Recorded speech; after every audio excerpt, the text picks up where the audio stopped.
Hi, and welcome to the online course titled UnMukt, the Science and Art of Design Thinking. The course is brought to you by the School of Design Thinking. This session deals with the three forces that add value, namely, vulnerability, appreciation, and limiting beliefs. These are the last three of the 13 forces that influence the design mind.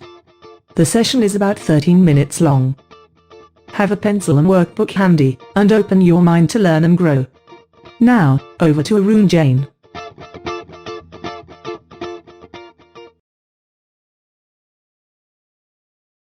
Three elements which are going to be highlighting to you is value addition, which I call VAL. VAL. First point I will make you vulnerability. Being vulnerable, good or bad? You go for vulnerability? In what situation you go for vulnerability? Pardon? Something is unknown. Is a first sign of a vulnerability. So when I move from one cluster to other cluster, there is a yellow sea in between. So blue clusters are my comfort zone clusters. So when I join as a technology programmer in a company and I have to move to I become a project manager, I have to move from this cluster to this cluster. To behavior cluster, I become a project lead. I need to move from a programmer to project lead. I need to move from technology knowledge cluster to this. Between the two, there is a yellow sea. I have to swim that. What is the first reaction of the person whom you promote a programmer to a supervisor? He starts doing the job of his subordinate because he doesn't want to leave it. Because his subordinate makes two errors, he starts sitting down on his program and starts solving the problem himself. So earlier he was doing his own job, now he is doing his subordinate job also. And subordinate says he is doing my job anyway, I'll give it to him. So upward delegation happens. So when he in behavioral technology, because he's not been in knowledge cluster of behavioral technology, is understanding that some faults will happen, some tolerance is required. Those are the part of behavioral technology. So what happens is he pull back. So he goes out to some extent and then you comes back. So he come back to the comfort zone. This vulnerability zone, yellow sea zone, is the highest attentive power of human mind. It's the place where you learn most. When you become vulnerable, when you walk, when you as a tourist, when you go and explore a new city without a tourist guide, how many you explored without a tourist guide in a new city, land up in a new city? Without a pre-planned trip. How fast you learn about that city?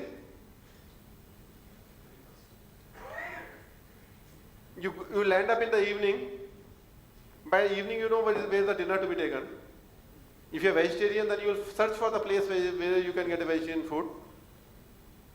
By the night time when you come back, you say what are the visiting places to go. By the morning time you plan for all the 5 visiting forces. You don't know the language of that city, that country. You find some way to solve that problem by reading something beforehand. In that 24-hour time, or normally when you go as a tourist, how many times you spend? 2 days, 3 days? Maximum 2 days? If some tourist comes to Chennai, how many days he spend? Maximum 2 days? I can guarantee you he will know about Chennai more than you know the city. When somebody comes to my residence and say, what are the places to go in Chennai? I'll say, oh, there's nothing to see in Chennai here. But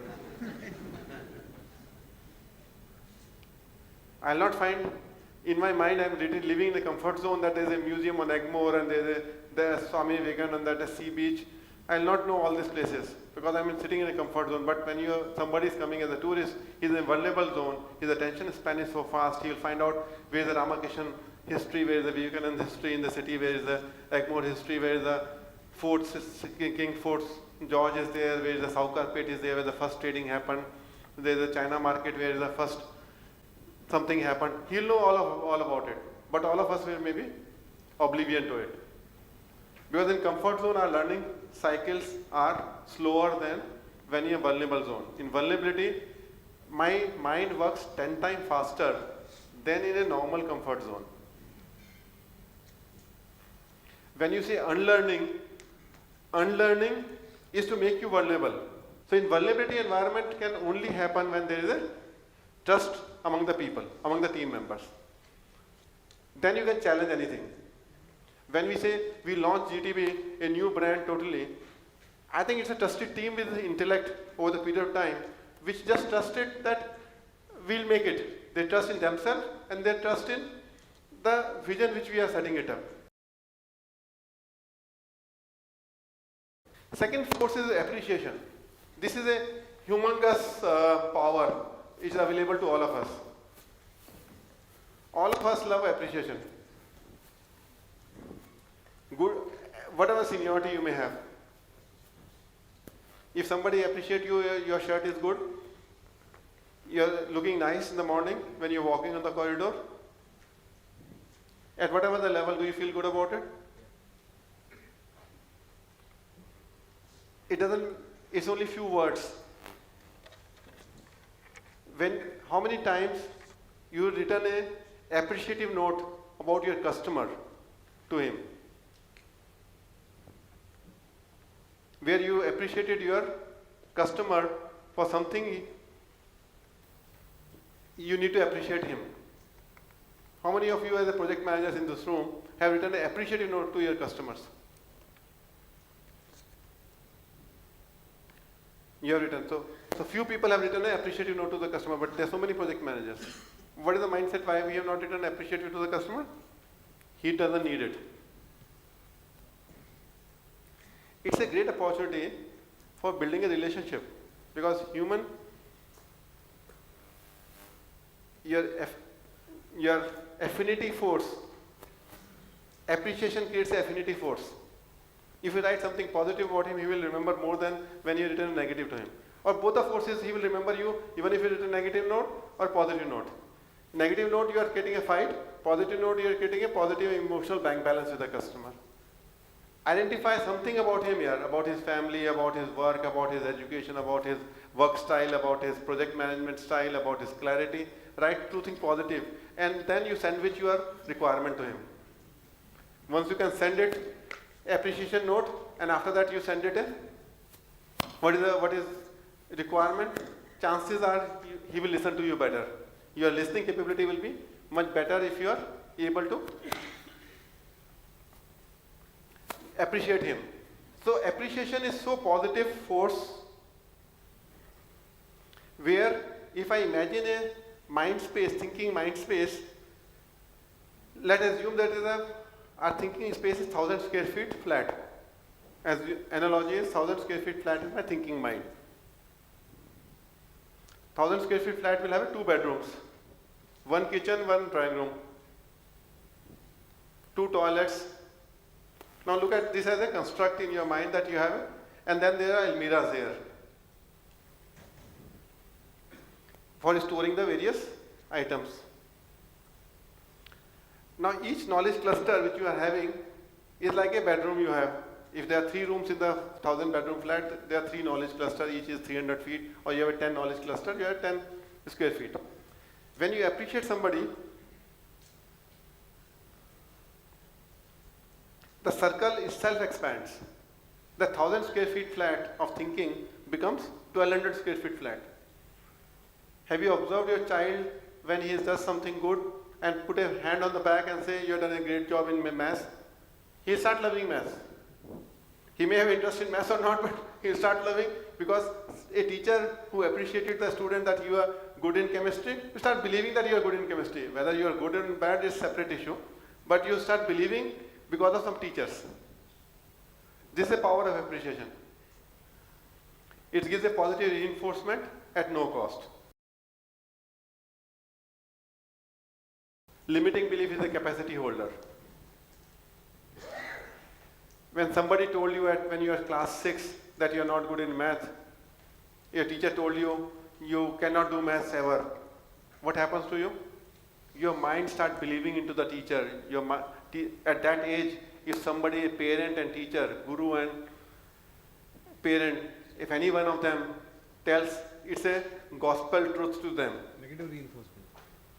it just closes the boundary. You say, it's a truth, it's a God's truth. At the before age of 13, if somebody tells, teacher or parent tells something that you can't jump, you can't swim, you can't walk, you can't do a good math, you can't learn English, it become incapacitated. His mind become incapacitated by that limiting belief. It's so powerful, a limiting belief. You create those red spots of limiting beliefs. You start holding, these are holding knowledge packets. So holding knowledge packet or limiting belief takes away that bedroom, which is beautiful design bedroom, but there's a stinking space coming in, you can't enter into that bedroom again. It is as important limiting beliefs. A large corporate, when they grow, any failure point happens in the project, people don't want to go closer to that project. Or wealth management system, this failed. In this particular failed. The biggest handicap corporates does is that they don't enter into the spaces where failure points are happens. When new employee comes in, his first inquiry is, everything is okay, no? Nothing, no failure history is there. As soon as this failure happens, we just don't want to pass to that particular thing. We don't want to align with the failure. Failure is such a negative word for us. It becomes a limiting belief. So when there are companies like Xerox, companies like EDS, which are great companies at one point of time, they vanish out of the window, is because they created a limiting belief. Because in any large organization, as many successes are there, at least 10% failures will be there. If 90% successes are there, 10% failures are there. But if 10% failures goes into limiting beliefs, they occupy 1,000 square feet. The operating space of that company becomes only 100 square feet. Today, if I have to go to a new country, a proposal has to come to the CFO, risk department, legal department, risk of the country, risk of the population, risk of the doing business. Macroeconomic. Now, each one has come from the limiting belief because we failed in some country at some point of time, and that finance department has put a new rule there that you must ensure that this is met. So you apply this wisdom carefully, but it holds back the company. So limiting belief holds back the company. So these three things, VAL, vulnerability, appreciation, and limiting beliefs, is a value creation. So 5 input forces APIA, 5 decaf, which is a frictional forces, and 3 valuation, these 13 elements creates a entire design mind.